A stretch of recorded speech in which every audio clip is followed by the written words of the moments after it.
Ang dami ng bukol sa gulong. Nasobrahan ba sa hangin o talagang manipis na yung gulong? Tara, samahan nyo ako at palitan na lang natin to. Rekta nga ako pumunta dito sa bike shop sa Legazpi Albay. Sabay bili na ng bagong gulong at ng bagong interior. Yung di naman kamahalan mga boss idol. Pero hindi rin naman yung pinakamura. Dun lang tayo sa budget meal. Yung may quality pero swak sa bulsa. Hassle nga kapag may gantong mga abirya. Bukod sa di ka na makakapedal, kakain din talaga ng oras. At syempre, gastos na naman. Pero normal na yung ganito mga idol. Sabi nga nila kung ayaw mong masira ang isang gamit, wag mo gamitin. Pero madalas kapag di mo ginagamit, nasisira rin talaga kapag nakatambak lang. Unless bibili ka ng bike tapos isasabit mo lang tas gagawin mo pan-display. Ayun, talagang di ka gagastos doon. Gusto ko nga maranasan magpalit ng gulong ng DIY gamit ang tulong lamang ng YouTube University. Kaya lang di ko maintindihan bakit walang sumasaktong Allen wrench. So yun nga mga boss idol, no? Ang weird lang kasi kapag ito yung ginagamit ko, maliit siya ng konti.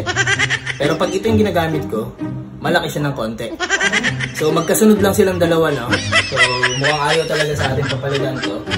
So dadaling ko na lang sa shop. Sila na bahala na. Ang galing! Ang galing! Binitbit ko na lang nga yung gulong at yung interior, sabay pumadyak ako papunta sa mga malapit na vulcanizing shop. Kaso kung di naman sarado, talagang tinatanggihan nila ako. Carbon kasi yung wheelset natin at natatakot sila baka mag-crack daw. Kaya mapapakamot ka na lang talaga. Patong-patong na nga yung bad trip. Talagang sira na yung araw ko. Mabuti na lang may dumating na delivery na talagang nagpabago ng mood ko. Mga napakagandang damit na galing sa Project Art Clothing. Bukod sa napakaangas na design, talagang sobrang ganda ng quality. Yung tipong sobrang pantay yung tahi. Kahit sukatin mo pa. Ganun sila kalupit mga lodi. At eto pa, they ship anywhere mga boss idol. Kaya aabutin ka talaga nila kahit pumunta ka pa sa Mars. At syempre binigyan din tayo ng mga pangmalakasang sticker na pwede ko ipamigay sa inyo mga boss idol. Nga pala, dahil sa mga suggestion nyo, nagpagawa na rin ako ng sticker. Napakalupit ng slogan nun mga idol. Kaya abangan nyo. Syempre dahil binigyan tayo ng sticker ay hindi tayo papayag na hindi yan madikit. Project Art Clothing yan Ang brand na kilala sa pulido at siguradong gawa. Mapaprinting man o sublimation, talagang kayang-kaya nila yan. Kahit ipasublimate mo yung buong bahay mo, talagang papalagan nila yan. Kaya kung may bala kayo magpagawa ng t-shirt, sando, o kahit ano pa yan, message lang kayo sa Facebook page nila mga boss idol.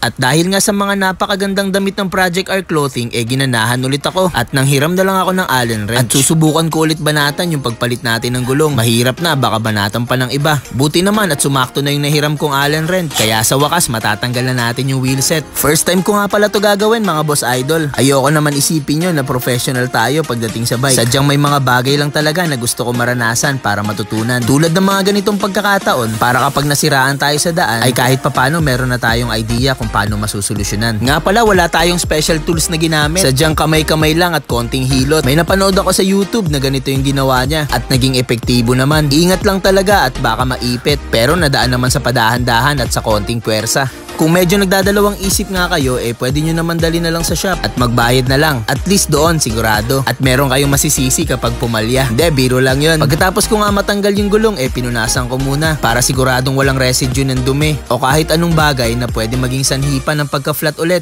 Pagkatapos nga, kinabit ko na yung bagong gulong at yung bagong interior. Ganun lang ulit, kamay-kamay lang. Tapos konting hilot para siguradong nakalapat ng maayos. Kayo ba mga boss idol, naranasan nyo na ba maflatan sa daan? Tapos meron kayong dalang mga gamit at nagawan nyo ng solusyon? At tanong ko lang din mga boss idol, anong mga gamit ba ang dinadala nyo kapag nagra-ride kayo? Share nyo naman sa comment section para magka-idea tayo. At bago nga pala matapos tong video, ay nais ko lang batiin ng shoutout si John Raymart Andes. Pati na rin si boss idol Wenson Dominic Yu. Dalawang katribos idol natin na solid sumuporta. Salamat sa inyong laging pag-like at pag-react sa mga post ko mga boss idol. Gusto mo rin ba ma-shoutout? Comment mo lang boss idol. Gagawin ko ang lahat para mabati kayo lahat. At yun, nalapat na nga natin at nabombahan na ng hangin. Kaya rekta kabit na ako ng gulong dito sa bike natin. Sana wag pumalya dahil meron tayong malayo-layong ride ngayong Sunday mga boss idol. Abangan nyo.